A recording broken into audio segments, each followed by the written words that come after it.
And I got to a point, I had to borrow $20,000 from my grandmother. You know how humiliating that is? Yeah. To be making almost $600,000 and you have to borrow $20,000 from your grandmother. I was really upset because it's just, I didn't know what to do. I was scared because it's so hard, because to make money when you need it is one of the most gut-wrenching things to do, because every no, it hurts different. And like, I had a realization with myself that's like, this is repulsive, disgusting. Like, I thought of everything that I allowed my life to come to. And I was so angry at myself that I allowed that to happen. And literally, I grinded the rest of July, August, September, and October. I closed 18 deals and made 181,000. And between July 27th and the end of the year, I made 510.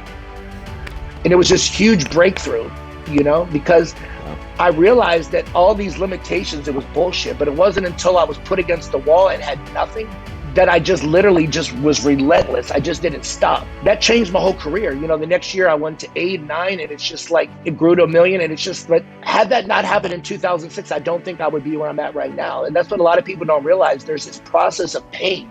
But behind the pain, if you can push yourself, there's such beautiful life waiting for you. And so many people quit. I had every reason to quit. No deals, no money. But something inside of me knew that I was worth more. I always tell young people, like, there's always that point in everybody's life where, like, you either do it or you don't. That one day changed my life.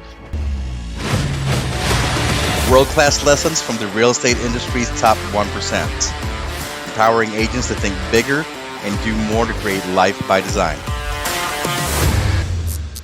All right, welcome back to another episode of Light It Up Podcast. We are thrilled to have with us today Mike Putnam of the Putnam Group out of Northern Virginia.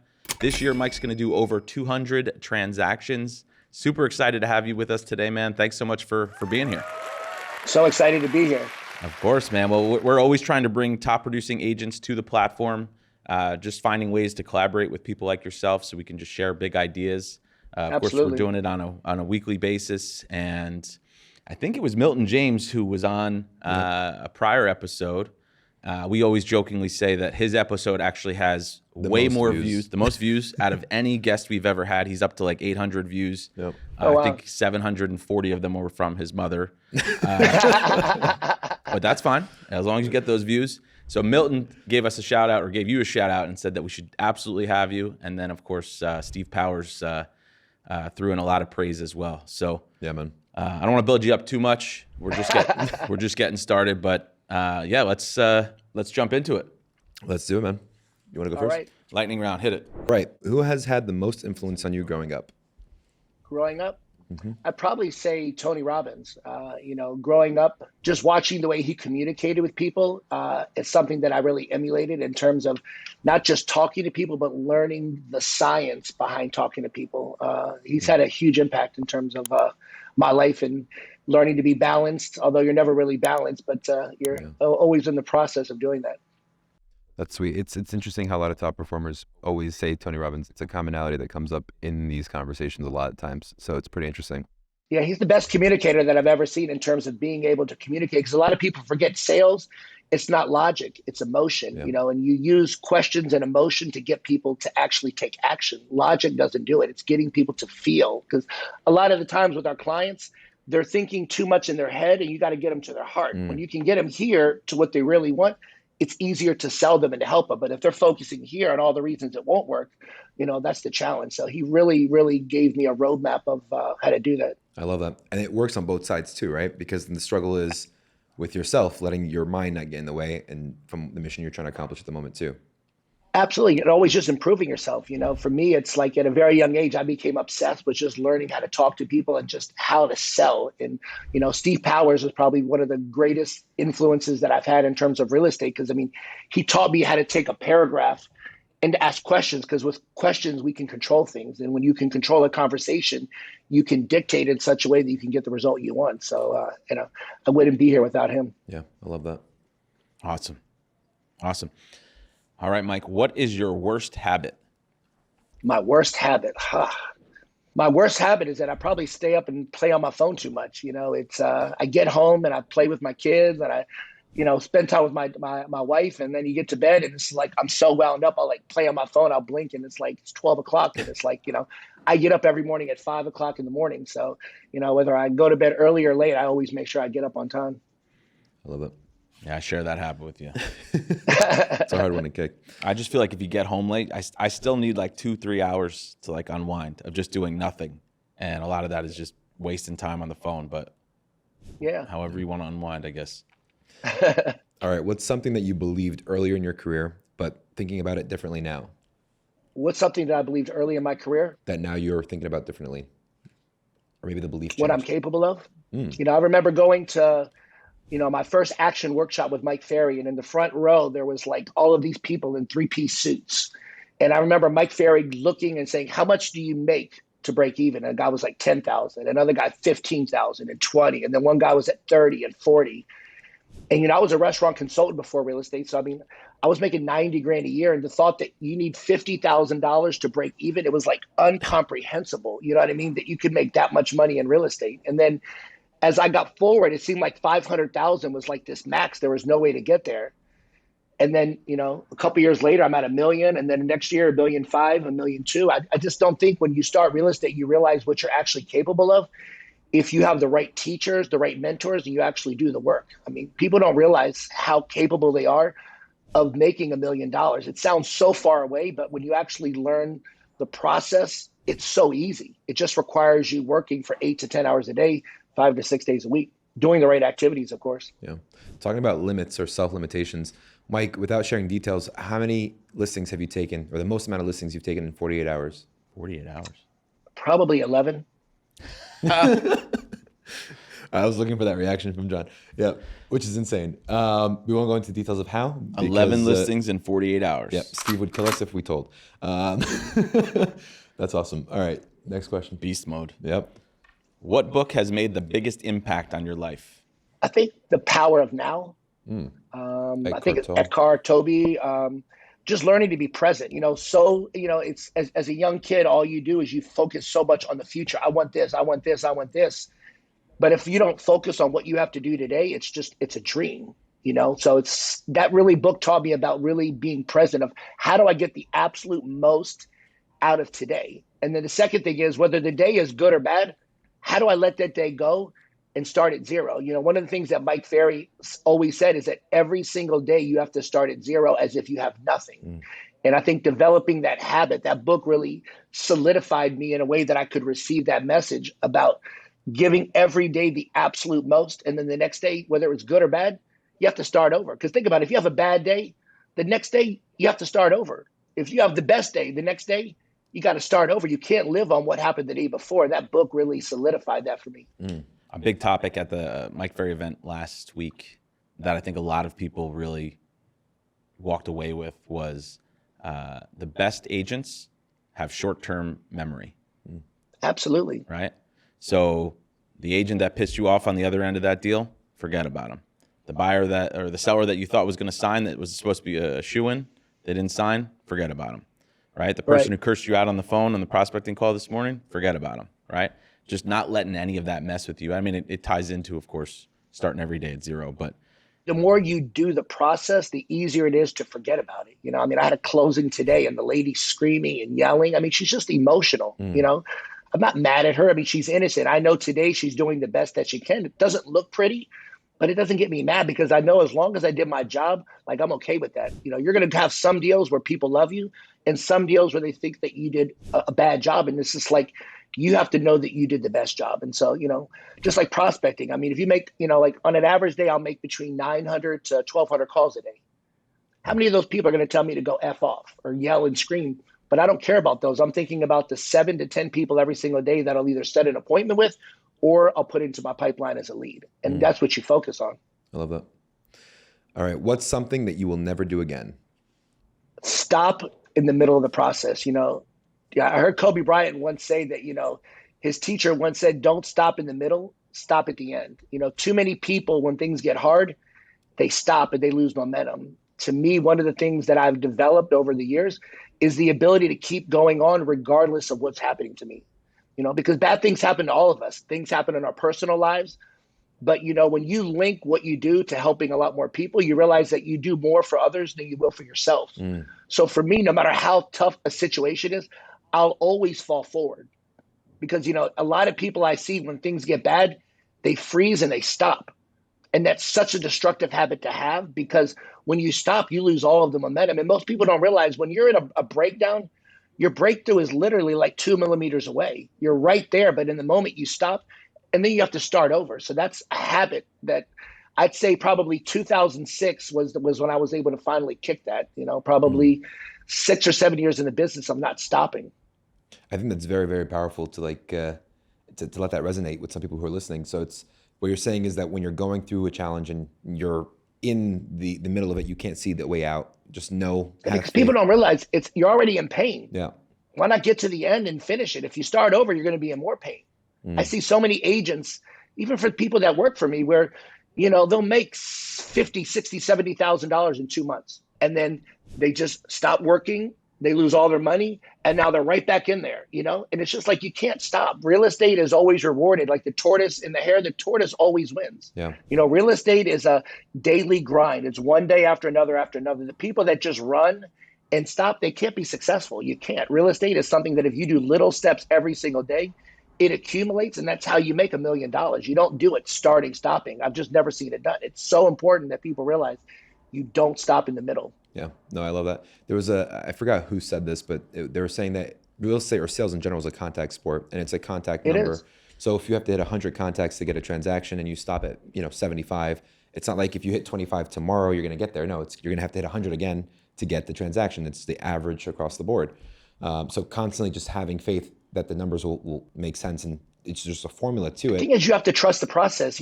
Outside of repetitious boredom, Mike Ferry always said is that the ability to do repetitious boredom, like every single day, you got to get used to doing the same things. Like making 7 or 8 hours a day, it's not fun all days. Yeah. It just isn't. It's boring as all hell. But I was doing a talk for this group, and this person was like, "How many days do you wake up and you're excited to prospect?" Because that's what I'm known for.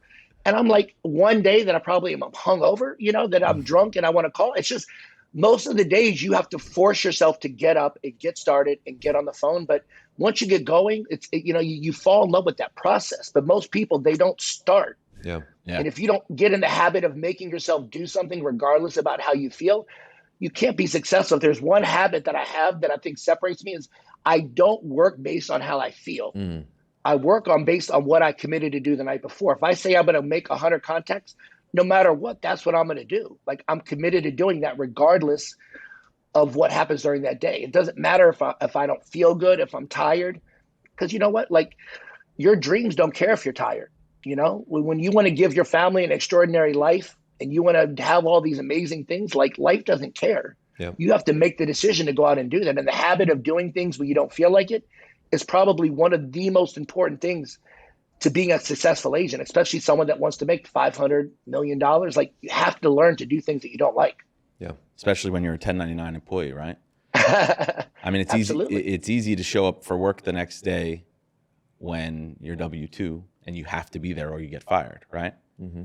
But if you had a rough night, you went out late last night. I always laugh at, like, when we'll bring our team out to dinner, Christmas dinner or whatever, and it's a Thursday night, and they're like, "So do we have to come in tomorrow?" I'm like, "Yes, yes, we have to come in tomorrow." Just because you had a few, like, come on, we're all adults here. You had a few drinks tonight. Come in tomorrow. We're not taking the day off just because we were out a little bit late or you're a 1099 employee. Let's get back at it. When I was young in my career, one of the things that Mike Ferry told me, and it always resonated, is he said, if you want to go out with the boys, you have to get up with the men. And that was something, because, when I started coaching with them, I was single. I was going out every night, going to the bars, meeting girls. Like, I just loved that process. But the thing is that no matter what time I went to bed, I always was at the office every day at 6:30. Because he said, go out with the boys. I don't care. Get up with the men. The men get up at 5 o'clock. They go work out. They get into the office early. They prepare their day, and they get on the phone at 8 o'clock. And I just became obsessed with that process. I like that quote. Yeah. Last lightning round question. What's one accomplishment you are most proud of? One accomplishment I'm most proud of. I think, there's a guy that works for me right now. His name's Christian Davis. And he started with me, he was 21. And he's been with me for 6 years now. And I mean, year to date, he already has $110,000 pending. And it's just, for me at this stage of my career, being able to teach other agents how to make a massive income, it's one of the most rewarding things that I've ever seen. Because, for me, it's one thing that I did, and I've been doing it for 26 years, but to help the next generation of agents and to show them what's possible, not just telling them, but they can come in my office and they can see specifically what I do. I have agents that will come and shadow me for 3 or 4 days, and they get to see you're on the phone, you're calling. So when I see someone take that and do something with it, I think that's probably one of the most rewarding things that I've had. Because, watching someone else do it, it feels so much better than just me doing it. Yeah. So you're giving them the power to have freedom for themselves, which is... Yeah, I mean, just like with your own people on your teams, it's like when you see and motivate and watch someone go after it, it's such an amazing feeling to know that because of you and all of the work you put in, you get to show all these people how to have a beautiful life. And that's what people don't realize. Like, we have the ability to make so much money and to have a life that literally, like, very, very few people have. And all we have to do is pick up a phone and call people. It's insane the amount of money and the amount of people and impact we can have on our communities by just getting up and getting on the phone every single day. And to watch someone take that and run with it, it's so rewarding. In preparation for this episode, a couple of the people that we use to speak to get information of how... Well, that sounds really vague. So just to give you an example, your coach, Steve Powers, said that you are by far the best closer he's ever coached in his career. And I believe that Steve Powers is probably one of the best coaches out there ever, really. And for him to say that, that's huge. But he also said that you are a mix of a driver and an amiable, because you're a driver with your actions, but you genuinely care. I do. And it's something that you can even see in the lightning round questions. It's like, what are you most proud of? Accomplishments of your team. Yeah, it wasn't something about you. Yeah, and that's specifically. It's a very deep thing. It's for someone who's for Steve to say it's the best closer ever, and you also feel. I'm very curious to know how you got there. Right? Is that a skill that you had to build up to, or just you found yourself having that? I mean, I became obsessed with it. I mean, I remember early in my career, all the Mike Ferry scripts, I would line them up. And when I got home from work, I would go down and I would just chant over and over every single night for an hour. And I remember, like, when I would date people, they would, like, come down to my basement and they'd be like, who are you talking to? Who are you yelling at? I'm like, I'm talking to the wall. Then I got involved with, NLP. Then I got in with Tony Robbins. I became obsessed with how to ask a better question. Steve was so instrumental in my career with teaching me how to ask questions. And then I was really able to go into NLP and just learn how to communicate with people at a high level. It's funny that, I went to Steve Powers in Gordon for a conference. And so I said I wanted to come in early and prospect with his team, but I didn't want anybody to know. And so, like, I'm standing up and all of them are sitting. And within about 10 minutes, like, everyone is looking around like, what the hell is going on? Because they're not used to seeing someone with energy closing. And, after we got done, they asked me to, like, do that for 2 or 3 hours afterwards. And it was just cool to see their entire team just watching me push and ask better questions and doing with enthusiasm. And it's interesting that, 2 or 3 other people reached out and was just like, I never knew that, like, standing up, asking questions, talking like that, it was so motivational. Because, unless you see it, you don't know what that even looks like, to see someone that's tried to perfect that craft of asking better questions. And again, Steve was so instrumental in teaching me that skill. And then I was able to go and really, take on in that. Yeah, no, that's beautiful. It's funny because I actually had, I've seen the videos for that group meeting at Gordon's office. And one of the agents was just like, I was so blown away because when Mike was on the phone, he was like, how about this? I'll send him $100 in the pre-listing package. And that way we can meet. And then if I don't take the listing at the end of it, I'll give you another $100 for your time, because time is money. Because the person, I guess, was giving you a objection. Correct. Of, like, it's time is money. I don't have time to meet. And you're like, I'll pay you for your Correct. time. Yeah, because my close ratio is so high that I win that battle every time, Yeah, I like that. But a lot of people aren't willing to put their money where their mouth is. I'm really good, when I'm in person. But a lot of people don't realize when you develop a personality over the phone and you're really good on the phone, when you're in person, you're 10 times better because you get to use your body, you get to use your face, you get to use your tonality. When you're on the phone, you only get to use one way. So when you really work to perfect the phone, I tell anybody, if you want to be a good agent, get on the phone for 6 to 8 hours a day and talk to 100 people. Just like Milton James, I remember, he was having trouble and he called me up and he's like, hey, I've heard about you. And, it's like my little brother now. And he's like, what do I do? I was like, make 100 contacts a day, every day, call and report it. And then he did it. And it was cool. Within like 3 or 4 months, his business blew up. You know what I mean? And it's so cool, again, to watch people like that, take what you say and what you've done, and then to do something with it. And he's like, he'll always say, like, I owe a lot of my success to you, but he did the hard part. It's easy for me to say, go make 100 contacts, but it's hard to actually mentally go through that process. Mm-hmm. And I mean, that's why, it was cool to see him finally on the stage doing a listing presentation, because, all that hard work, it paid off. His whole life has changed. Yeah. And it started by making a commitment to make 100 contacts a day, because 100 contacts a day makes every problem go away. I can promise you. That's exactly right. Did you know that Milton did the listing presentation? I saw it on Instagram. I was proud of him, man.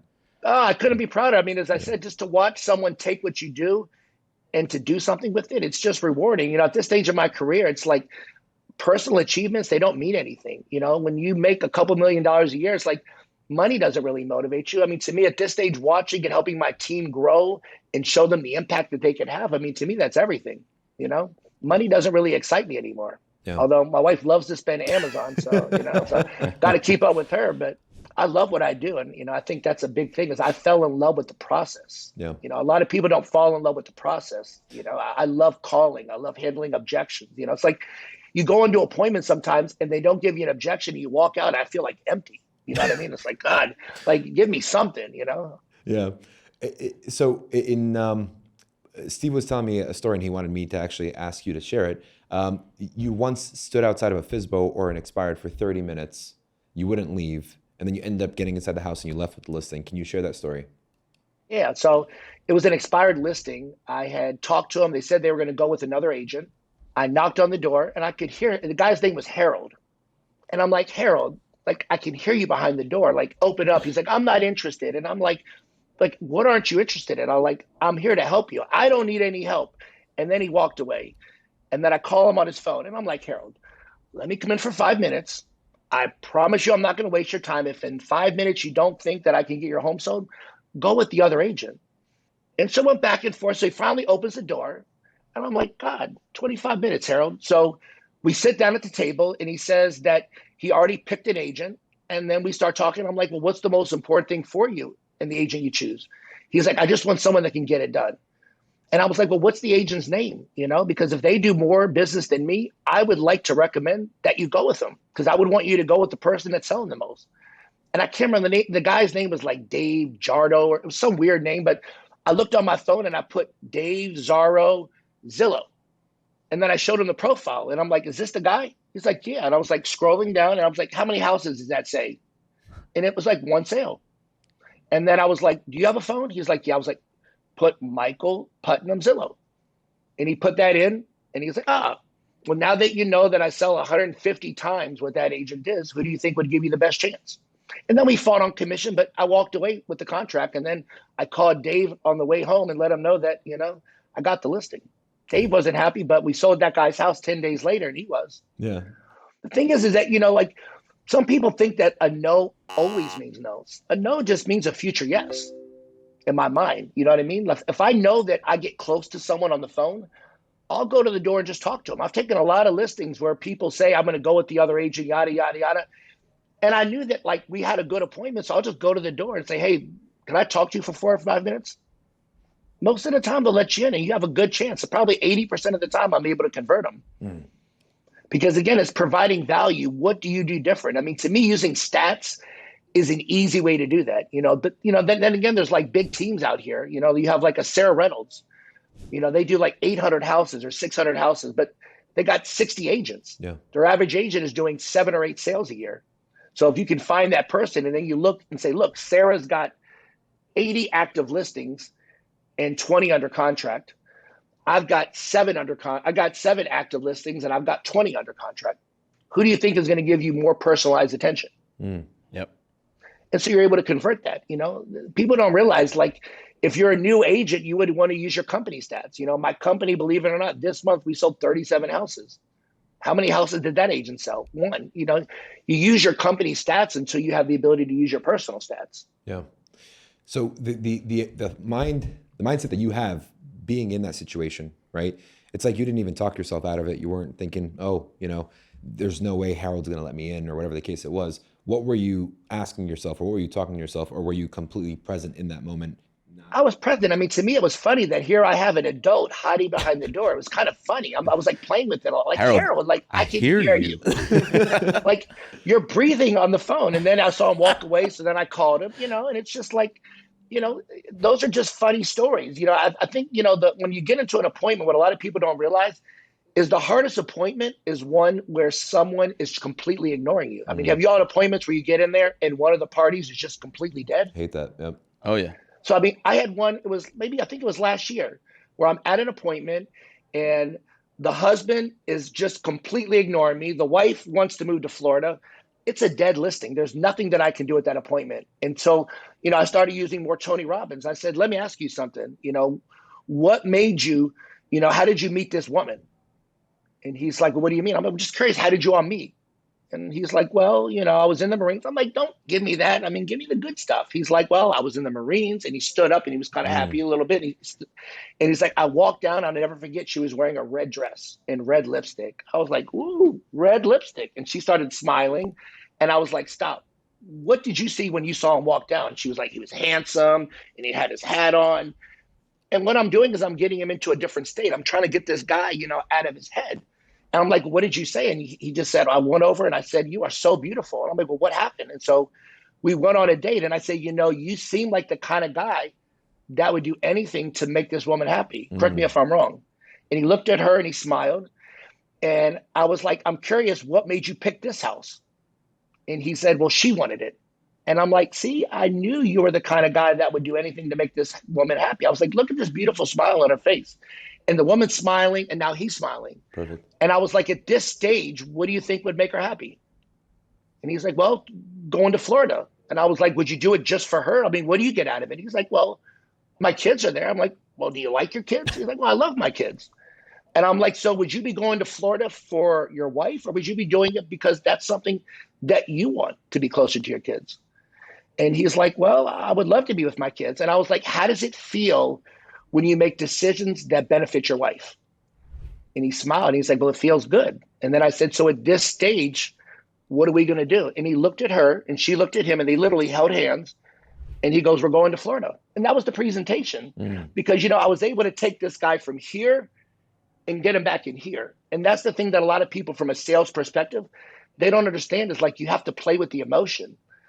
If I try to go through the Mike Ferry listing presentation, I'm dead. Yeah. Until I can get him out of this state that he's in to a place where he remembers what's important, it's a dead listing. And that's what the great salespeople are able to do.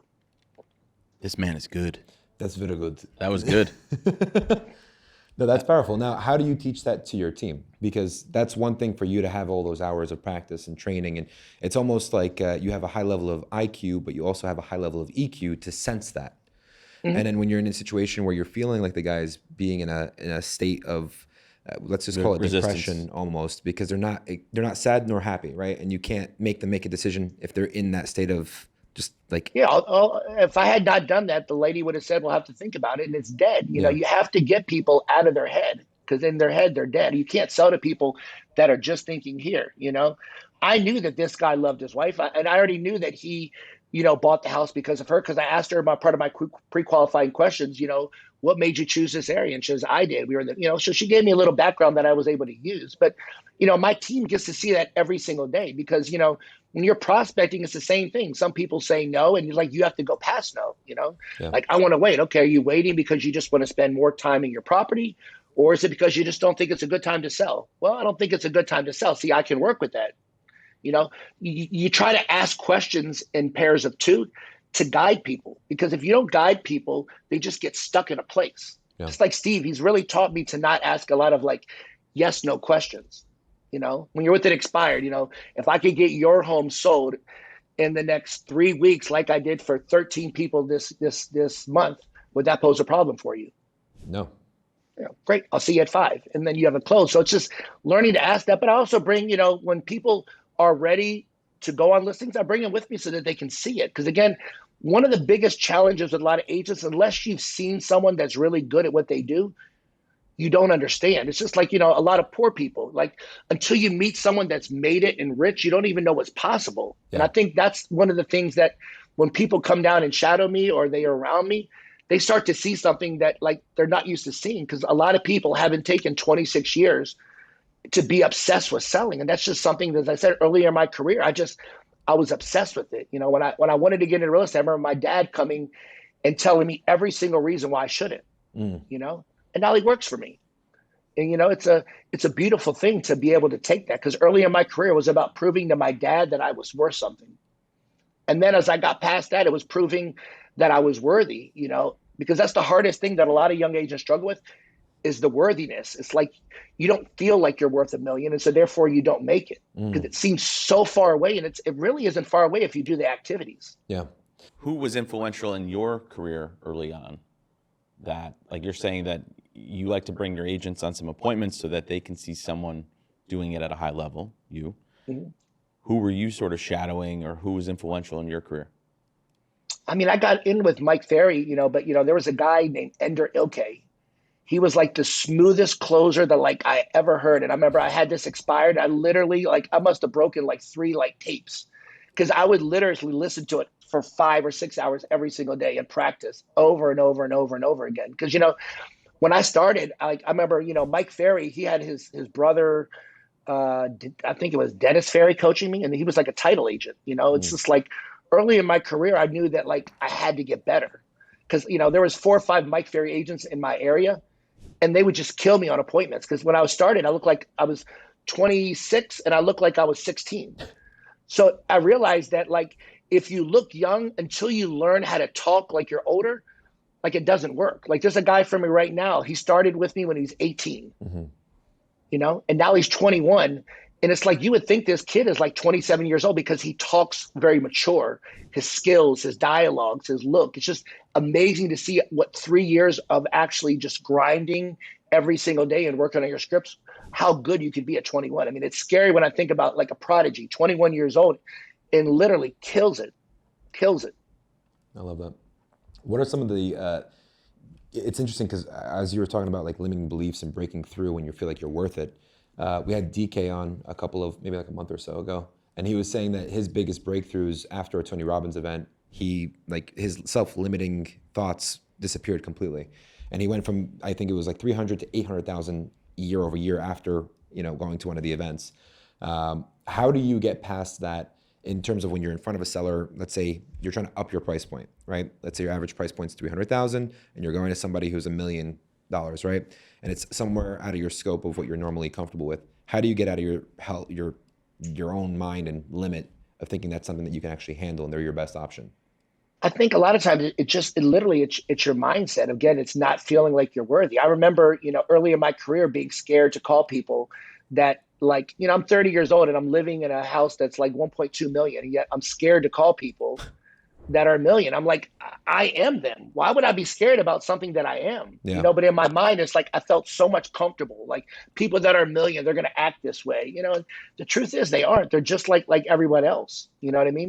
Although, I mean, you can't fluff with some of them, but like they're the same as everyone else. They're all humans. And I just think that in our minds, we create these like self-limitations. I think everyone in their career has a point where there's a breakthrough.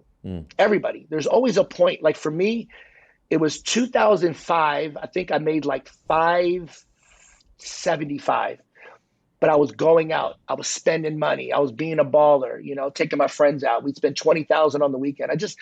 I didn't care about money. And then the market changed in 2006.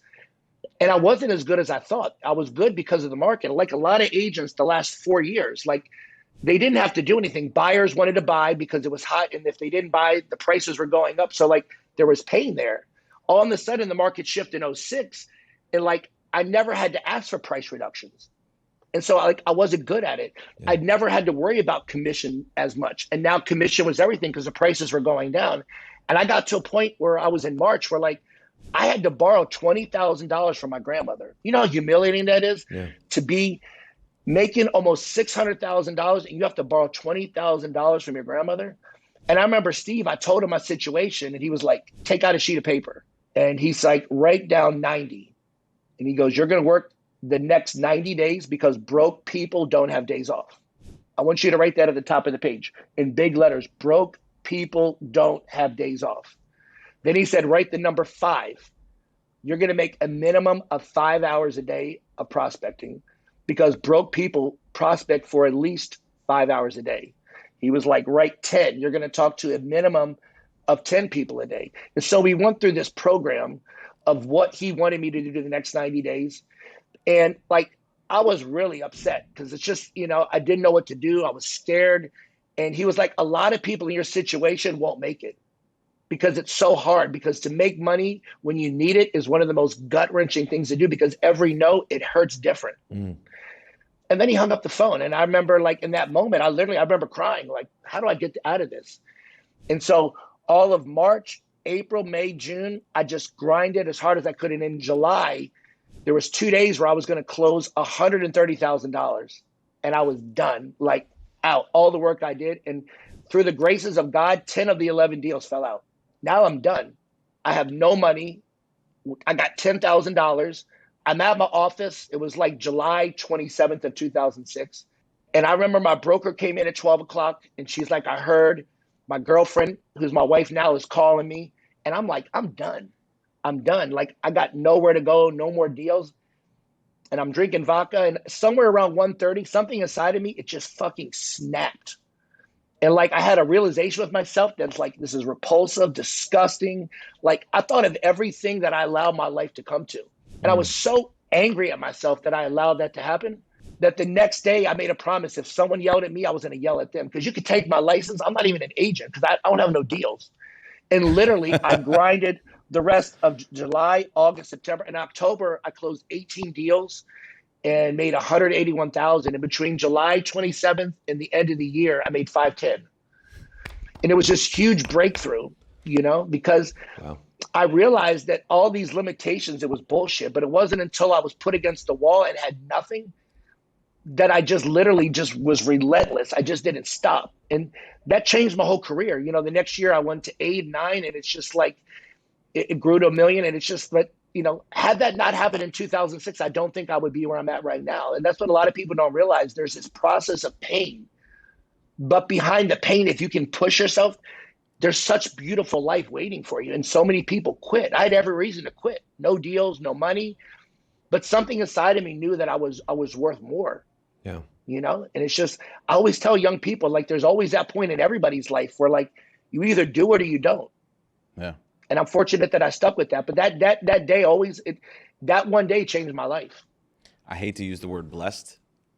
It's just such a cliche word these days, but that's where I always go to this. I'm like, we are actually, blessed to be in a business where you could literally just, if I want to turn shit around tomorrow, I just got to realize I'm going into the office, got to put my head down, put my headset on, and just power through, right? Like you said, 100 contacts changes everything every single time. But isn't that amazing, though, that we're in this business where you can actually just make that decision? Because, I can't think of any other industry other than other maybe sales industries where you can just be like, all right, got to really turn it on. That's why I think a lot of times realtors have a hard time connecting with other people in their circle or their crew or their friends or their family, because a lot of times when we are struggling mentally or whatever, financially, you in your head, you're like, I remember going through stages of my life where I'm like, everything's related to a deal, right? An average commission check in our market's $12,000. I'm like, hiring a Mike Ferry coach, $1,000 a month, I'm giving one deal away, right? Yep. I want to go get a new office space, tiny little office, $1,000 a month, I'm giving another deal away, right? Yep. So I was always relating things to deals, but it's an amazing. But what Mike went through is insane, though, right? Yeah. To essentially have 11 deals die out, right? And then you're basically at zero. It's very. I want to know what kind of vodka it was, because that's clearly what supercharged you. I think we all know intuitively what we're capable of, and we don't do it. We can make all these excuses, but if you have a moment of truth and you just realize, like, disgusting, repulsiveness, you start thinking of the worst words to describe it, and you just have a moment and you realize that you're better than that. Yeah. And I wasn't mad at anything but myself for, like, allowing it to happen. You know what I mean? It was my own fault, And as I said, I mean, that's why I say luckily that day happened, because had I not happened, my whole demeanor in terms of my obsession with communicating and learning people, it just changed like that. That day, it gave me a more aggressive style, Before that, I was much more reserved. That day just made me aggressive, going after people. Like, I didn't care. And, that changed the dynamic. And I still keep a lot of that. I'm very aggressive when I'm prospecting, but that day is what made that, that pain, I turned it into motivation. And everyone has a moment in their life like that, Everyone has this thing when they'll see, oh, Mike Putnam, he made $2 million, everything is good. And they think it's this beautiful ascend up there. And That's not reality. You know what I mean? We all hit a wall one way or another, you know? Yeah. And when you face that wall, it's like when you can get past that, you realize you can get past anything. You know, it's like when COVID happened, everyone's freaking out, you know? I'm like, what an opportunity. You know, all these agents that don't want to work. I said, look, tell all the agents, we'll give them referral fees. They can sit in their house and be safe, and we'll risk our lives making. We made more money during COVID, but it was a mindset. Everyone stopped, like we talked about. And I realized you don't stop in the middle, you stop in the end. We didn't stop.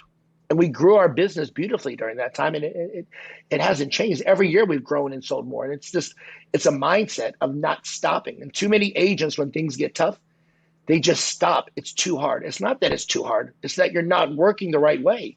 You know, it's like, if you know what to say, how much easier is it to actually do it? Yeah. Yeah. You But know? don't not start because you don't know what to say. You can figure out what to say along the way, right? To me, the best role playing is getting on the phone and making 100 contacts. You get to talk to 100 different people that are going to give you 100 different objections. Yeah. Yeah. I mean, you know? I don't know if you follow Alex Hermosi on Instagram. I've quoted him recently too. He had a post recently that said 10,000 cold calls will teach you more than any sales course ever will. Absolutely. And it's the truth, man. You just, you need to get in there and you need to get knocked around a little bit. And, I mean, there's a new agent that's coming to start for my team next week. You know, he's a Samson agent. He sold one house last year. The guy, when I look at this guy, he's got the tone, the look. I mean, you can just tell he's going to be a killer.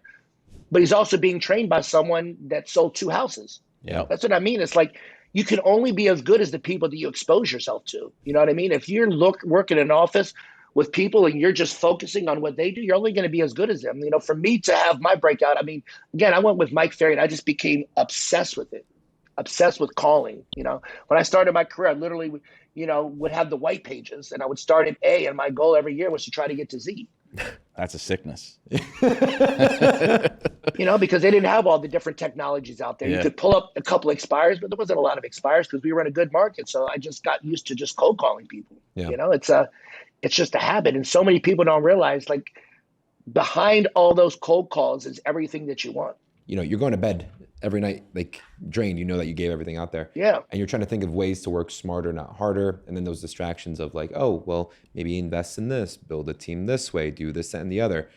How did you avoid those distractions and stay laser focused on the objective you had at hand? I think for me, I mean, Mike Ferry and Steve Powers, they got me really focused on my schedule. So for me, it's like in the morning time, that 8 to 12, like, I don't do anything but prospect during that time. Like, that's just a habit, Then I meet with my assistants and find out if there's anything I need to know, maybe get lunch, and then I'll have my appointments. But if I don't have an appointment, I just jump back on. The one thing that people would never know about me is that if I don't have an appointment, I'm literally making calls all day. Because you have to realize, if you don't make calls, you're out of business. Yeah. Any moment that you are a real estate agent and you are not making an outbound call, or someone is not calling you, you might as well turn your sign over and just say out of business. If you're not going to make calls, I tell everyone, go home. I'd much rather you spend time with your family than just sit at the office and do nothing. And I see so many agents. It's like, I had one agent that came in and he had never made 100 contacts a day. And so he was like, I want to shadow you. And I was like, great, but there's only one thing if you want to shadow me. If you really want to know what my life is like, you need to live with me. Come live at my house, get up in the morning at 4:30 or 5, work out with me, prime, drive to the office and see I make calls, make the 8 to 10 hours a day of calls, and then see if you think you still want to be me. And it was funny because the guy was supposed to stay for 4 days. He only lasted 2 days. But by the second day, he was exhausted. The third day, he left in the middle of the day and was like, I don't know how you do it. Because he doesn't realize, like, it's prospecting at that level with that intensity. It's like a muscle. You have to work it. And he had never worked that. But, the second day he got 100 contacts. And I still talk to that guy. Yeah. He's having his best year. But coming out and being a part and just seeing what that was like, it completely transformed the way he looked at it. Because everyone has this image of what they see on TV. And that's just not reality. You know what I mean? Unless you're on a reality show, like, people just don't flock and call you. You have to go find people every day. You have to be a hunter. Absolutely. And a lot of people, they don't understand that every day you have to go out and find people that want to buy and sell. And if you don't do that, turn the sign over and stay out of business. Yep. And so many new agents, they don't realize that. They work 8 or 10 hours, but then it's like, well, how many contacts did you make? 11? Like, you didn't work. you can make 11 contacts in like 40 minutes. What did you do the rest of the day? And they don't realize they're not putting the effort in. You could be at the office for 10 hours a day. It doesn't matter. If you're not making calls and no one's calling you, you're not going to make any money. If the 2006 Mike Putnam gave yourself a call, right? What's one piece of advice that you'd give him? He's struggling. He has the vodka on. He's just like, I'm disgusted by everything that's there. What's one piece of advice you'd give him? I would probably tell him to trust the process. When that 2006 Mike, he didn't understand what he was capable of. And I think when you trust the process of making all those calls that I ended up doing, like I came from such scarcity that, had I come from a more abundant mindset, I would have been able to get out of that way faster. It's just, in my career early on, I would fight that thing about what am I really capable of? Because most of the limitations, they're all in our mind. Like, what's the difference between someone that makes $1 million and $2 million? It's just all mindset. Yeah. Like, it's so weird that, like, I remember thinking that my greatest moment of my life would be when I make $1 million. I had this vision that day I was going to go to the club and I was going to get a bus and all my friends were going to come there and we're going to celebrate. Like, it's going to be the most magnificent day. And I remember the first day that I actually made $1 million. It was in like maybe August or September of whatever year. And it was like 11 o'clock at night. I was still at the office. My wife was calling me. I was dealing with all these fires and I was just kind of laughing like, this is what it feels like. You know what I mean? Because like no difference.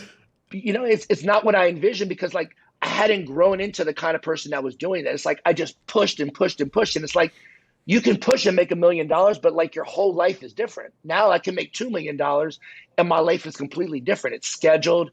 I take Sundays off. I work half a days on Saturdays. It's like, it's so different, but it's because I grew into that thing. It's like so many people focus on, I want to make $1 million.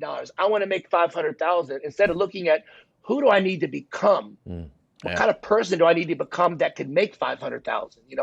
What are the habits of someone that makes 500,000? What kind of calls do they make? What time do they get up? And that's where you have like the shifts. I want to make $1 million, but I want to sleep until 9 o'clock. Yeah, it's not going to happen. It's not going to happen. I want to make $1 million, but I don't want to cold call. I'm not saying you can't do it, but it's going to take you a lot longer to do that. And, nowadays you could make $1 million, but you could buy it. Okay. Like, I was on a podcast, what was it? Maybe 3 months ago. And there was an agent on there and he was selling in the Midwest. He did like 684 deals so far. He did like 300 million. And he was telling me that the splits, and he was talking about, the assistants, he did his radio and marketing, and he spends money on Zillow. And so we get into the studio afterwards into this virtual blue room. Yep.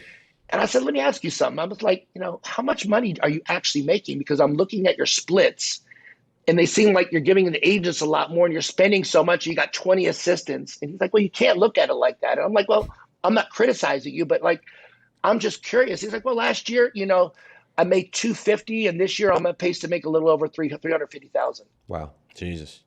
He did 384 million. Holy shit. He's like the number one agent in whatever the hell he was. And it's like, he didn't make any money.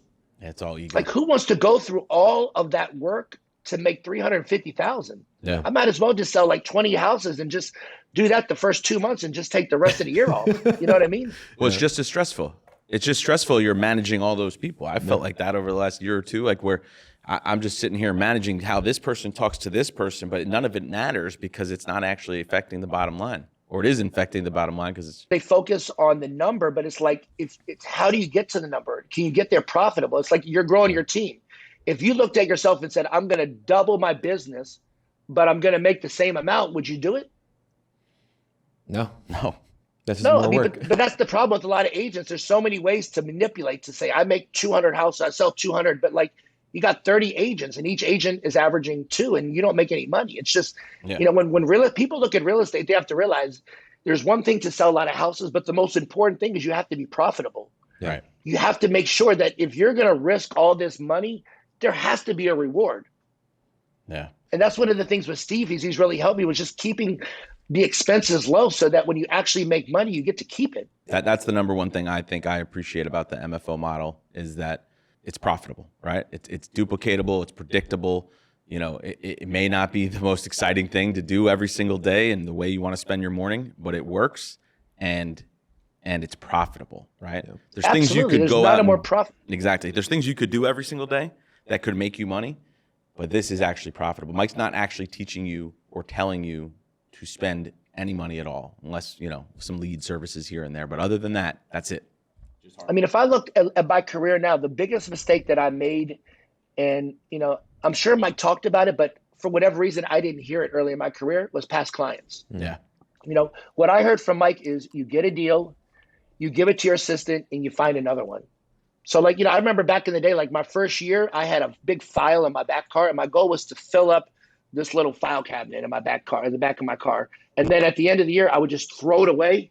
And then the next year was to get like 2 file cabinets. And then, like, I didn't call any of my past clients. It wasn't until like my 10th year that I started to actually realize that, like, you should call your past clients. But I was so involved, expires, for sale boners, cold calling. Yeah. I was so obsessed with hunting and hunting. Yep. And you find out with a lot of Mike Ferry agents, there's either one or the other. The best agents in Mike Ferry, all of us, they have trouble, a lot of them, with actually calling the past clients. It's harder for us to call past clients than it is to call an expired or for sale boner or go knock on a door cold. Yeah. I think sometimes it's not as fun. We develop that crazy hunting mindset, and, you know, you want to, like, sort of turn over rocks, and you want to it has to be a little bit difficult in a weird way, you know? That's at least how it is for me. Like, it's sometimes, you know.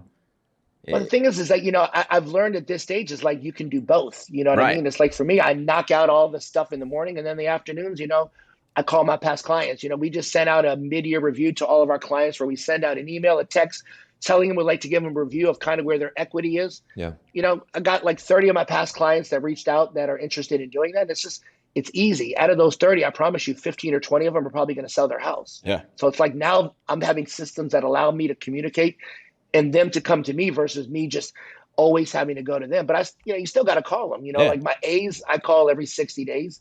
My B's, I call every 90. And then, you know, the C's, you know, I probably call twice a year. Yeah. There's so much value in this. We need to almost do like a second one.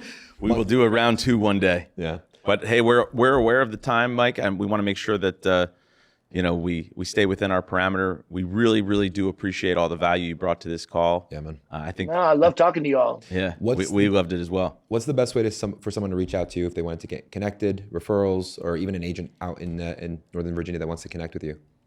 Yeah, they can just call my cell phone. What's the number? 703-980-0585, or you can send me an email at Mike, Mike, at Putnam, Putnam, Group, Group, Sells, SELLS.com. Awesome. Whoever listens to this is going to want to listen to it over and over again because there's so much value in here. I did not even realize the time flew by the way. Yeah. Mike, I might take you up on that shadowing. I might beg you to come shadow. His wife has to say. His wife has to say yes because you're going to be sleeping in his house. Yeah, right. No, but you know the thing is, everybody says they want this lifestyle, but they don't realize like what that looks like. You know, for him, I think it was so cool to come home and see like you get an hour with your kids, your wife. You know, it's just, and that thing when I come home, it's like you have to be so present because like when you get home, a lot of agents like they're not present. Like our family doesn't need a quantity of time from us, but our wives and our kids, like they need the quality of time. Like the more present you can be when you come home, the whole game changes, you know? Awesome. I love that, man. Thank you again, man. Thank you.